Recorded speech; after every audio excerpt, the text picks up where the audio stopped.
Do you ever translate a word in a dictionary, but then when you use it, it's always... Wait, what? But what do you mean exactly? I don't get it.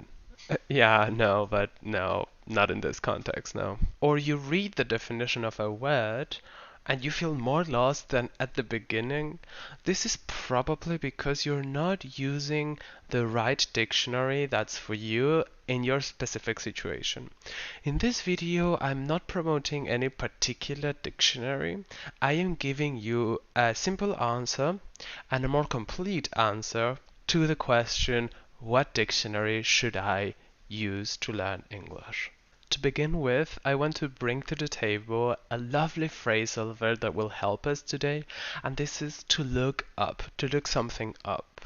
The meaning of this is to do a quick search to get information about something. In the past, it used to be a book, like a dictionary. Today, it can also mean to Google something, but the meaning is quick, right? It has this aspect of a quick thing.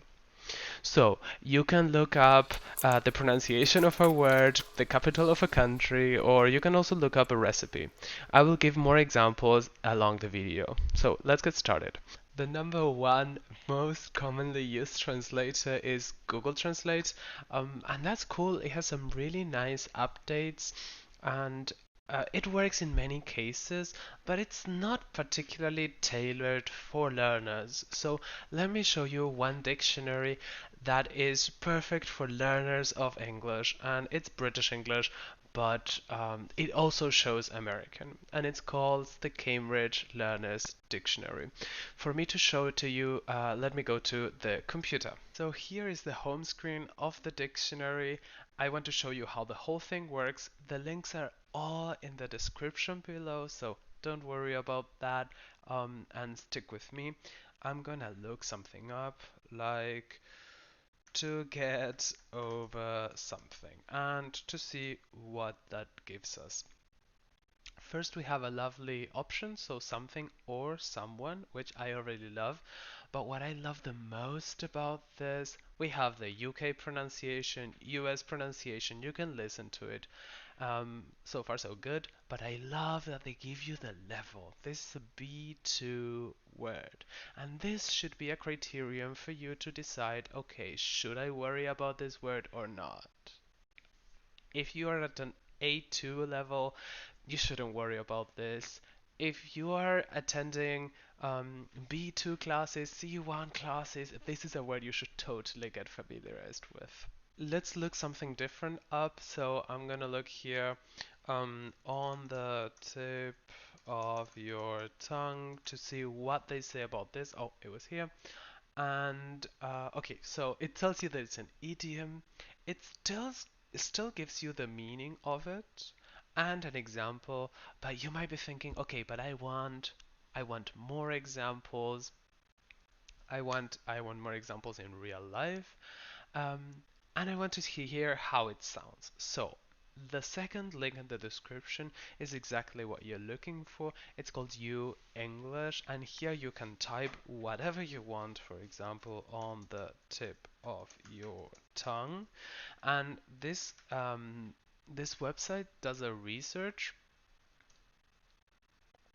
on YouTube for all the videos that have this expression in them.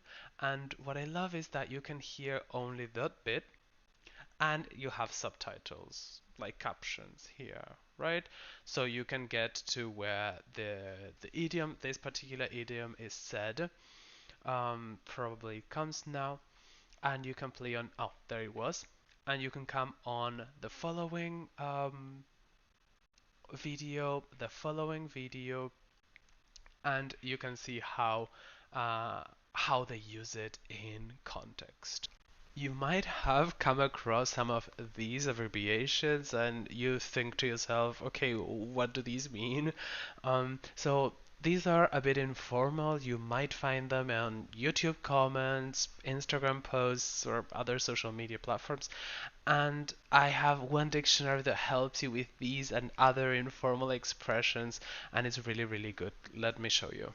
The Urban Dictionary, ladies and gentlemen, is a great, great source of information. Let's look up BC. for you to get an idea, I'm gonna switch tabs. I looked up BC on the normal internet and so on Google, which is true, BC, 300 years BC, but if you saw BC on a WhatsApp message, it probably doesn't mean that, and the Urban Dictionary might have a better answer for us. So let's look.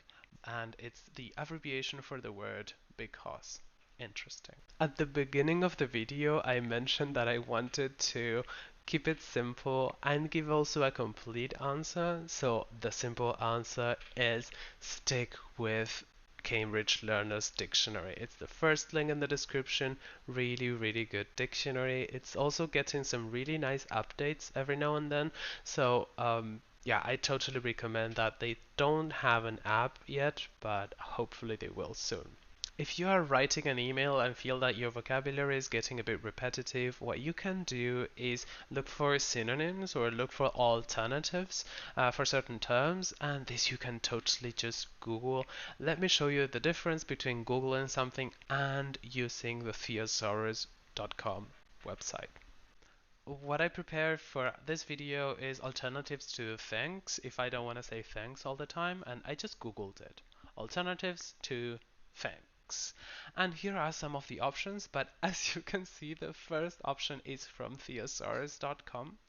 But this is enough, right? If I just wanted some synonyms, you can just Google it and Google will tell you the best. My last tip for you only works really for objects, so they have to be concrete things that maybe your dictionary doesn't really help you with. You say, but I don't fully picture this object in my head.